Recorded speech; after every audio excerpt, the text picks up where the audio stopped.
UT Lahore سے 2022 میں graduation کرنے کے بعد 3 آؤٹ آف 4 CGPA سیکیور کیا، کمپیوٹر انجینئرنگ کے اندر اسپیشلائزیشن کی، اور اس کے بعد میں بھی ایک آپ کی طرح خواب دیکھنے لگ گیا 50,000 روپے کی نوکری ملے گی اور اس کے بعد کسی اچھی کمپنی میں جاب ہو جائے گی، شادی کریں گے، 7-8 بچے ہوں گے، ایک ہیپی لائف لیکن ایسا کچھ نہیں ہوا۔ ہم ہاسٹل میں 12 سے 13 دوست اکٹھے رہا کرتے تھے اور ہمارا ہر جون سا دوست ہے وہ ڈیفرنٹ شعبے میں کام کر رہا تھا۔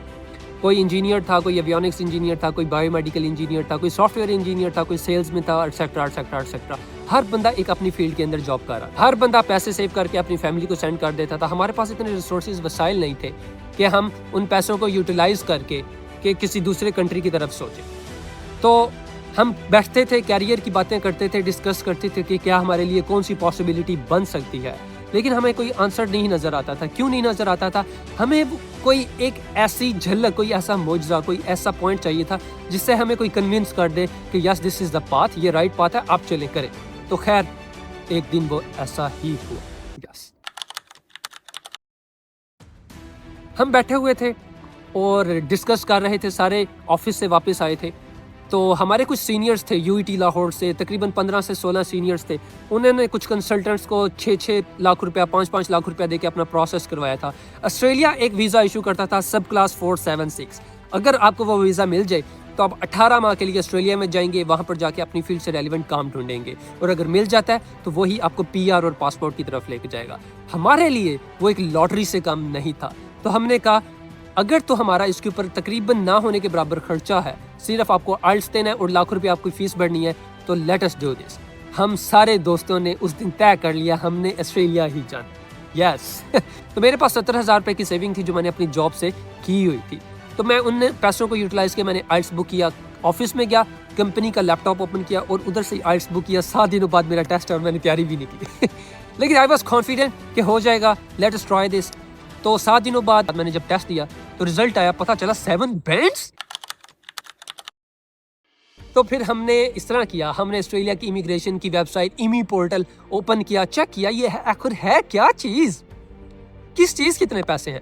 ہمیں پتہ چلا کچھ بھی نہیں ہے۔ آپ نے اپنی پروفائل فل کرنی ہے، اپنے ڈاکومنٹس لگانے ہیں، سبمٹ کر دینی ہے، 1.5 سال ویٹ کرنا ہے اور آپ کو آسٹریلیا۔ ہم نے اپنا ویزا جو ہے اس سے ریلیٹڈ ساری چیزیں ڈالنا سٹارٹ کی، لیکن ایٹ دی اینڈ آپ کو لاکھ روپیہ اس کے لیے ویزا اپلیکیشن فیس دینی ہے۔ تو میرے پاس کیونکہ وسائل اتنے ریسورسز نہیں تھے، میں نے ایک صبح کے ٹائم جاب سٹارٹ کر دی اور ایک رات کے time, 2 full time job start کر دی۔ 16-18 گھنٹے تقریباً روزانہ کام کیا کرتے تھے، 4 گھنٹے کی نیند سوتے تھے، اور بالکل ایک ہی فوکس تھا، آسٹریلیا جانا ہے، آسٹریلیا جانا ہے اور آسٹریلیا جانا ہے 2 مہینے پیسے سیو کیے اور تقریباً 1-1.25 روپیہ جمع ہو گیا، اور انہی پیسوں کو یوٹیلائز کر کے پھر ویزا بک کیا اور فائل سبمٹ کر دی۔ اب ہمیں کرنا تھا ویٹ، سب سے امپورٹنٹ ٹائم۔ اس پروسیسنگ ٹائم جو سا تھا وہ تقریباً 1-1.5 سال لگ جاتا تھا۔ پھر ایک دن 2024 جنوری کے اندر میں اور میرا کولیگ ہم آفس میں بیٹھے تھے، ہم کام کر رہے تھے، اور اس وقت ہم تقریباً ویٹ کر رہے تھے کہ آسٹریلیا کا ویزا مل جائے گا، ہمیں کوئی نہ کوئی رسپانس آ جائے گا۔ لیکن ایک سیڈ نیوز آئی، ریئلی سیڈ نیوز، اور وہ یہ نیوز تھی کہ جتنے بھی اسٹوڈنٹس جنہوں نے ویزا اپلائی کیا تھا، آسٹریلیا نے اوور آل وہ سب کلاس 476 ویزا کیپ کر دیا، وہ اب کبھی کسی کو نہیں ملے گا۔ ہم نے پیسے جمع کیے، ڈبل جابس کی، آئلٹس کے پیسے جمع کیے، اتنے ویٹ بھی کیا، اور آسٹریلیا نے ہمارے تمام خوابوں کو فنش، ٹاٹا گڈ بائی، نہیں دینا آپ کو ویزا بھائی۔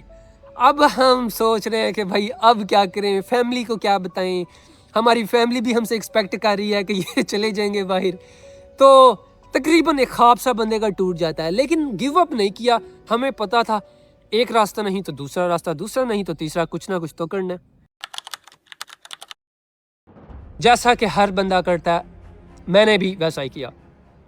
1 کنسلٹنٹ، 2 کنسلٹنٹ، 3 کنسلٹنٹ، 4 کنسلٹنٹ، 5 6 نہیں 50 کنسلٹنٹس کے پاس میں لاہور میں گیا، مسلم ٹاؤن، جوہر ٹاؤن، گلبرگ، ٹھوکر نیاز بیگ، کلمہ چوک، گرین ٹاؤن، تقریباً ہر جگہ پر جہاں پر مجھے کنسلٹنٹ نظر آتا، میں جاب سے آتا ٹرک سیدھا کنسلٹنٹ کے پاس، اور جس دن مجھے چھٹی ہوتی اس دن میں 4 5 6 7 جتنے ہو سکتے کنسلٹنٹس کو وزٹ کرتا۔ اب ایشو یہ تھا، ہر کنسلٹنٹ کی سٹوری دوسرے کنسلٹنٹ سے ڈیفرنٹ تھی، ہر بندہ کوئی نہ کوئی آپ کو چیز بیچ رہا ہے۔ وہ خود پاکستان میں بیٹھے تھے، مجھے وہ یورپ بھیجنا چاہتے تھے, مجھے وہ UK بھیجنا چاہتے تھے. تو مجھے اس دن ریئلائز ہو گیا کنسلٹنٹس پاکستان کی نہیں دنیا کے سب سے بڑے فراڈسٹرز ہوتے ہیں. تو اس وجہ سے میں نے طے کر لیا اپنا پروسیس تو اپن خود کرے گا. 8-9 گھنٹے آفس میں جاب کرنے کے بعد میں واپس آنے کے بعد تقریباً 8-9 گھنٹے دوبارہ میں اپنے لیپ ٹاپ کے اوپر میں نے ریسرچ سٹارٹ کی. میں نے ویکیپیڈیا سے پوری دنیا کی کنٹریز ایک کنٹری کو چھان مارنا سٹارٹ کر دیا. آج بھی میرے پاس وہ ایکسل لسٹ موجود ہے جس کے اندر میں نے اپنی ریسرچ کی. ہر کنٹری کو میں نے چھان مارا, میں کدھر جا سکتا ہوں اپنے فائنینسز کے لحاظ سے, اپنی ایجوکیشن کے لحاظ سے اور اپنے گولز کے لحاظ سے. یہ ساری چیزیں میں نے دیکھنا سٹارٹ کی کہ کہاں پر پاسبل ہے. اسپینڈنگ ایٹ لیسٹ 3 months مجھے اس چیز کی سمجھ آ گئی کہ دنیا میں کون سے کنٹریز میں جا سکتا ہوں. جب پوری دنیا پہ آپ نے ریسرچ کر لی آپ کو سمجھ آ جاتی ہے. تو میرے پاس ایک ایکسل شیٹ بن گئی. اب اگلا پرابلم یہ تھا, مجھے کنٹریز کی تو سمجھ آ گئی میں کدھر جا سکتا ہوں, لیکن مجھے یہ نہیں پتا تھا کہ میں کون سے پروگرامز کے اندر اسٹڈی کر سکتا ہوں. میں ہر کنٹری کی ویکیپیڈیا پر جاتا, میں لکھتا list of public universities in that country, اور اس کی جتنی بھی پبلک یونیورسٹیز آتی ہر پبلک یونیورسٹی کو میں اوپن کرتا, اس کے اندر اپنا پروگرام ڈھونڈتا. اس طرح کرتے کرتے کرتے میں ایک کنٹری کو ختم کیا, پھر دوسرا, پھر تیسرا, پھر چوتھا, کرتے کرتے کرتے تقریباً 1 ماہ مجھے پھر لگ گیا, یا تقریباً 2 ماہ لگ گئے. میں نے پوری دنیا کے وہ جتنے بھی کنٹریز تھے ان کے اندر اپنے پروگرامز ڈھونڈے. جب میں نے اپنے پروگرامز نکالے آئی واز امیزڈ. تقریباً 400 سے زیادہ پروگرامز تھے جن کے اندر میں اپلائی کر سکتا تھا. میں نے وہ سارے پروگرامز اپنی ایکسل شیٹ کے اندر ڈالے, اور پھر جو سا ٹف پرابلم تھی وہ تھا اپلائی کرنا. میں نے اپلائی کرنا سٹارٹ کر دیا. دن گزرتے گئے, 1 مہینہ, 2 مہینہ, 3 مہینے, 4 مہینے, 5 مہینے, کوئی رسپانس نہیں آ رہا. دسمبر 2025 میں رسپانس آنا سٹارٹ ہو گیا. ریجیکشن, پھر ریجیکشن, پھر ریجیکشن. میں روزانہ صبح اٹھتا, آفس کے لیے تیار ہونے کے لیے کھانا کھاتا اور اپنی ای میل چیک کرتا, یا ریجیکشن. لیکن مجھے پتا تھا 400 یونیورسٹیز میں آپ نے جب اپلائی کیا وہ آپ کو کہیں نہ کہیں سے ایکسیپٹنس آ ہی جائے گی. اور میں اپنی کیونکہ مسٹیک سے سیکھ کے امپروو کر رہا تھا, ایٹ لاسٹ جنوری کے اندر یا فیبروری کے اندر مجھے فرانس سے ایکسیپٹنس آئی, پھر آہستہ آہستہ مجھے چیک ریپبلک سے ایکسیپٹنس آئی, پھر مجھے اسپین سے acceptance I. Out of those 400 universities صرف 7 یونیورسٹیز سے ایکسیپٹنس آئی. ایکسیپٹنس آنے کے بعد پھر میں نے اپنا ڈیسیژن کرنا تھا کہ کون سے کنٹری میں جانا چاہیے. میں نے دیکھا فرانس 5 لاکھ کے اندر تقریباً میں نے چلے جانا ہے, لیکن ایشو یہ تھا کہ مجھے بینک اسٹیٹمنٹ مینٹین کرنی تھی, وہ بھی تقریباً 25-30 لاکھ. اب میرے پاس 25-30 لاکھ تھے ہی نہیں. میں نے اپنی فیملی کو کہا let us take a risk.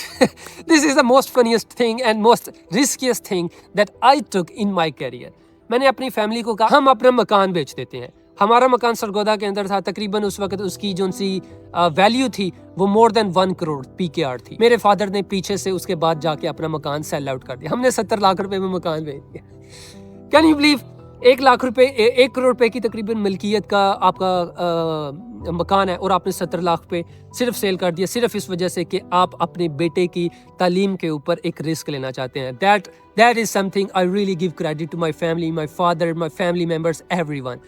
ہمیں پتا تھا اگر ویزا لگ گیا تو یہ ہمارے لیے فروٹفل ثابت ہوگا, اور اگر نہیں ہوا تو خیر ہمیں پھر دیکھ لیں گے کیا کریں گے.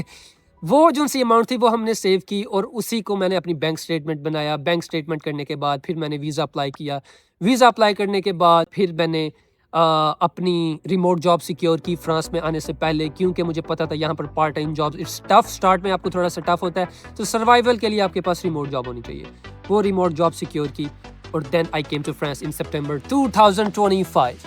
So this is my all story and this is my personal experience of all the journey, that how I come to France with these small minimum experiences and some risk and some hidden things.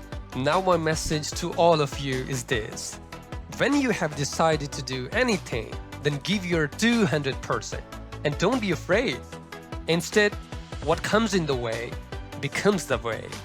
اپنا خیال رکھیے گا. A lots of love and very loving vibes from my side. Take care.